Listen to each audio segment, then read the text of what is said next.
Good morning, 8th graders. Today we're going to be going through two lessons. So we're doing 9.1 scatter plots, and we are also doing 9.3, which is called two-way tables.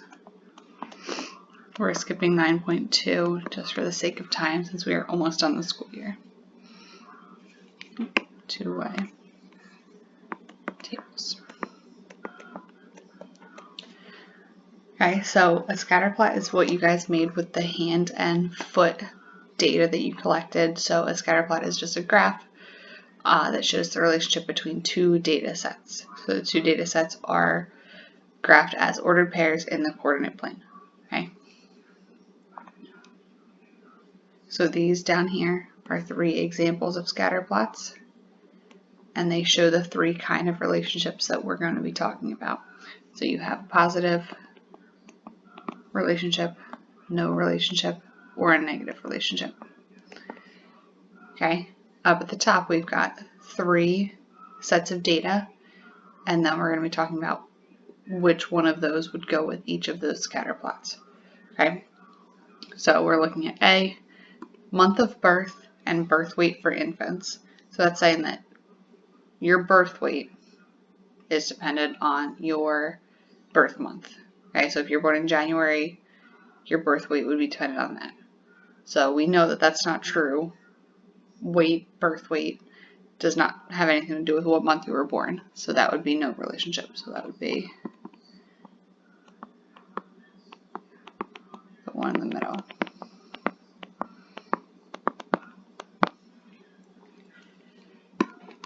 Letter B, quiz score and test score of each student in a class. Now, you would think that your test score and your quiz score would be very closely related. Okay, if you knew the stuff on the quiz, you're going to know the stuff on the test. Okay, so that's going to be a positive relationship. So you have people down here, so this would be like your quiz grade, test grade. So these people got low quiz grades and low test grades. Okay, and then these people up here got high quiz grades and high test grades. Okay.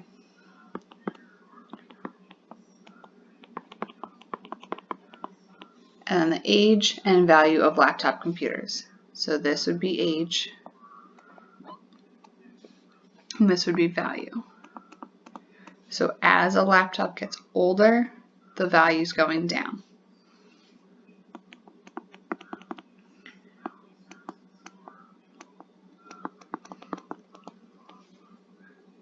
Analyzing a scatter plot. So it says, scatter plot shows the amount of fat in grams and the number of calories in 12 restaurant sandwiches.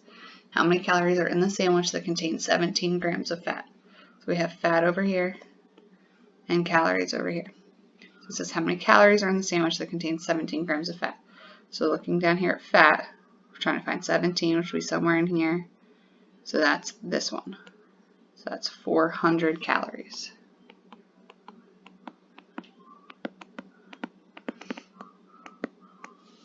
Now, how many grams of fat are in the sandwich that contains 600 calories? So now we're going up to calories, 600 calories. One right there. Go down to figure out how much fat that is, so it's 30 grams of fat.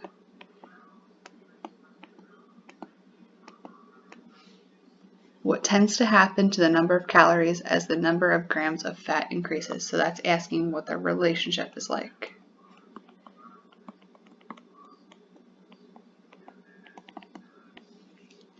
So looking at this graph, or the scatter plot, seems to be a positive relationship. So it's a positive relationship. As fat increases,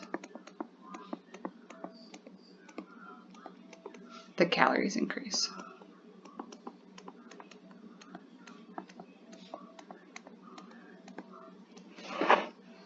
Okay, so as you go along this x-axis for fat, that's increasing the number of calories. Now we're describing the relationship between these two scatter plots and then identifying any outliers, gaps, or clusters. So you dealt with all three of these previously with any kind of data. So outliers would be a piece of data that sticks out from everything else. So it doesn't follow the relationship. a gap would be a section where there is no data. Okay? And then a cluster would be where there's a lot of data in one section. So if you're looking at letter A, television size and price. So this is saying as the TV gets bigger, the price is going up, right? There's a positive relationship there.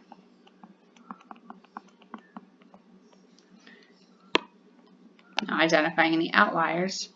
So these all seem to be going up. This guy over here is kind of an outlier, right? He doesn't follow that same line. So he's an outlier. Now for gaps, there seems to be a gap right here where there's no data.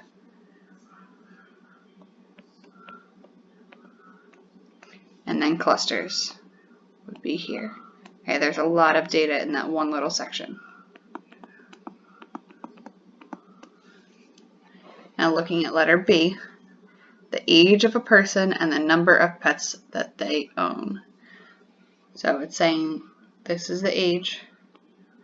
Is there any relationship between the number of pets that somebody has owned and their age?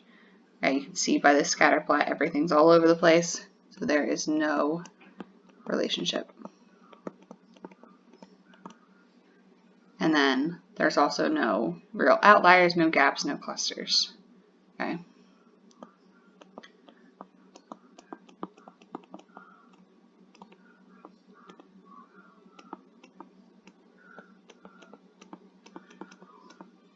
Now, if you wanted to say that this one is an outlier, you can.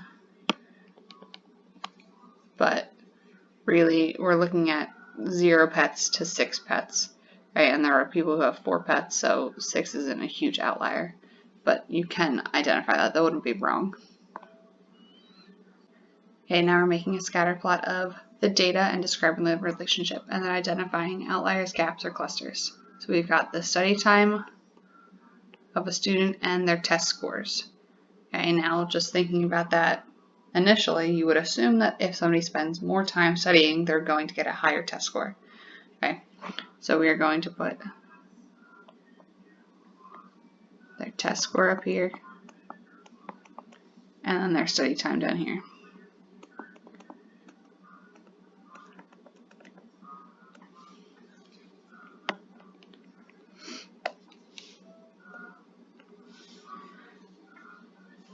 Okay, so these are all points. So this is 30, 80, 20, 74. Okay, I'm not going to write all those down. We're going to plot them.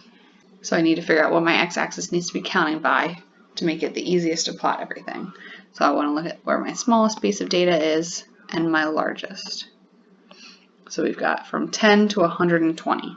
So I'm just going to count by tens and just make them a little bit closer together. So 10, 20, 30, 40, 50, 60, 70, 80, 90, 100, 110, 120.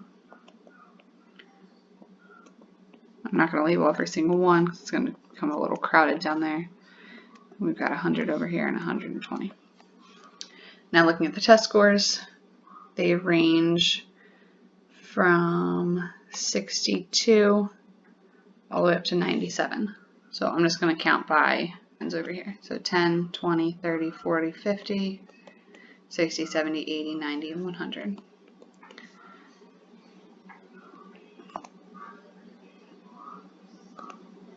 Okay, now this first student, he studied for 30 minutes and he got an 80. So 50, 60, 70, 80, and 30 minutes. Second student, 20 minutes and a 74. So 20 minutes, 50, 60, 70, somewhere in there. Next student, 60 minutes and they got a 92. So 60 minutes is over here. 92 would be up here. Next person, 90 minutes and a 97. So over here, 90 minutes. And then we're almost at 100. Next student is 45 minutes and an 85. So 45 would be here. And 85, we've got 50, 60, 70, 85. The student who studied for 10 minutes got a 62. Next student, 30 minutes and an 83. 50, 60, 70, 80.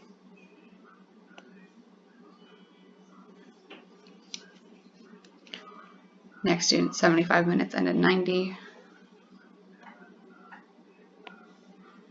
120 minutes, got a 70. And then 80 minutes, he got a 91. Okay, so describing the relationship. So you can see by looking at the scatter plot that everything is moving in a positive direction. So it's a positive relationship. And then identifying the outliers. This guy would be an outlier, the student who studied for 2 full hours and got a 70.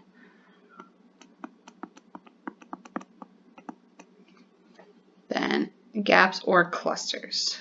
So there's not really any gaps, and then there's not really any clusters either. Okay.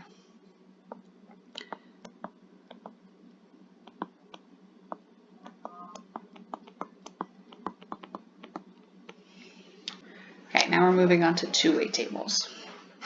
So a two-way table is just a different way to show data. So it's taking information from two categories collected from the same source. Okay, so this particular two-way table is looking at students who studied and didn't study and students who failed and didn't and passed. Okay, so it's looking at the same group of students and it's creating a table based on two different pieces of data from the same students. Each entry is called a joint frequency. So each of these is a joint frequency.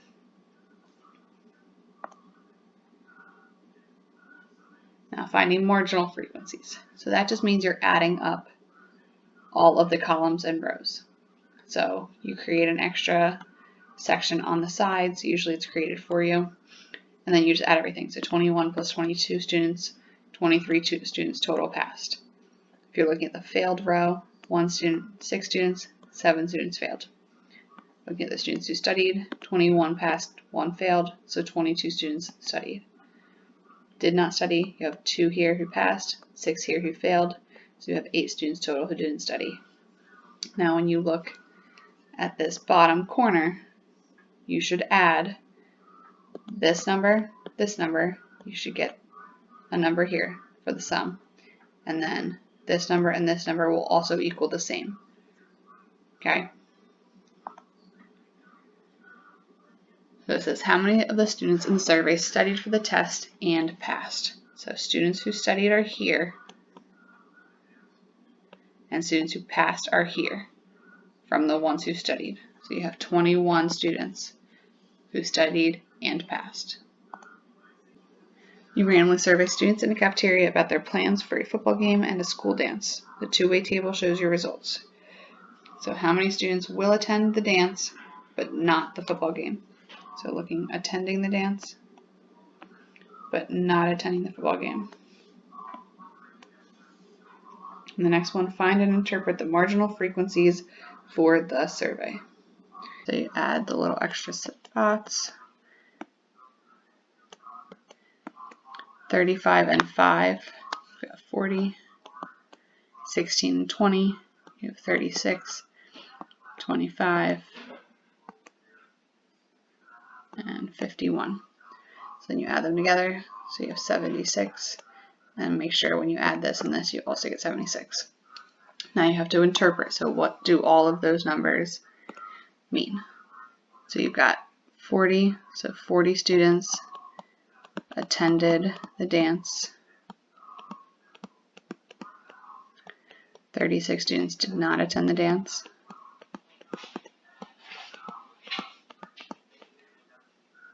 51 students attended the football game. And 25 students did not attend the game.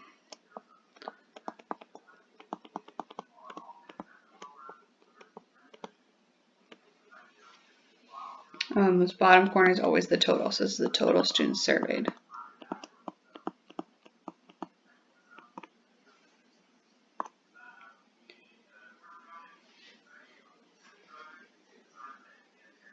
Okay, now you're randomly surveying students between the age of 12 and 17 about whether they ride the bus to school.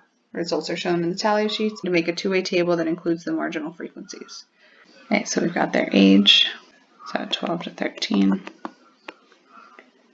14 to 15, and 16 to 17. And then we've got whether they did or did not ride the bus. And then I'm just leaving the extra column on the end for the marginal frequencies.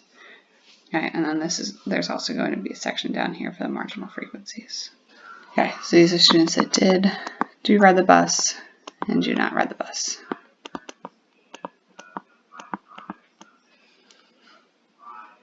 So 12 to 13, you have 5, 10, 15, 20, 24 students who ride the bus, and you have 5, 10, 15, 16 students who do not ride the bus. So that is a total of 40 students who are 12 to 13. 14 to 15, 5, 10, 12 students who do ride the bus, 5, 10, 13 who do not ride the bus. So you have a total of 25, 14, and 15-year-olds. Now for 16, 17, you've got 5, 10, 14 students do ride the bus, 5, 10, 15, 20, 21 students do not ride the bus. So you have 35 total 16 and 17-year-olds. Okay, so when you add those up,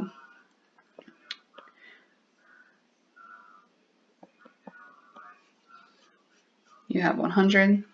Okay, so when you add up your yes and your no, you should also get 100. Okay, so looking at our yes, we've got 4, 2, and 4. So you have 450 here, and 6, 7, 8, 9, 10, and another 50 here. Okay, so you surveyed a total of 100 people. 50 of them ride the bus, 50 of them do not. 40 of them were 12 and 13, 25 were 14, 15, and 35 were 16 and 17. You randomly survey students in your school about whether they buy a school lunch or pack. So we're going to create a two-way table with this data. So we've got 11 sixth graders who pack, 9 who buy, 20 total sixth graders. For grade 7, you have 23 who pack, 27 who buy, so you have 50 total 7th graders. And then for 8th grade, you have 16 who pack and 14 who buy, so that is 30 total 8th graders. So you have 20 and 50 and 30, so that's 100 total students. Looking at the ones who buy, you have 9 and 27 and 36, plus the 14, so that's 50. Pack, you have 11 and 23, so 34, plus the 16 is another 50. Okay, so you have 50 total students who buy, 50 total students who pack, 100 total students.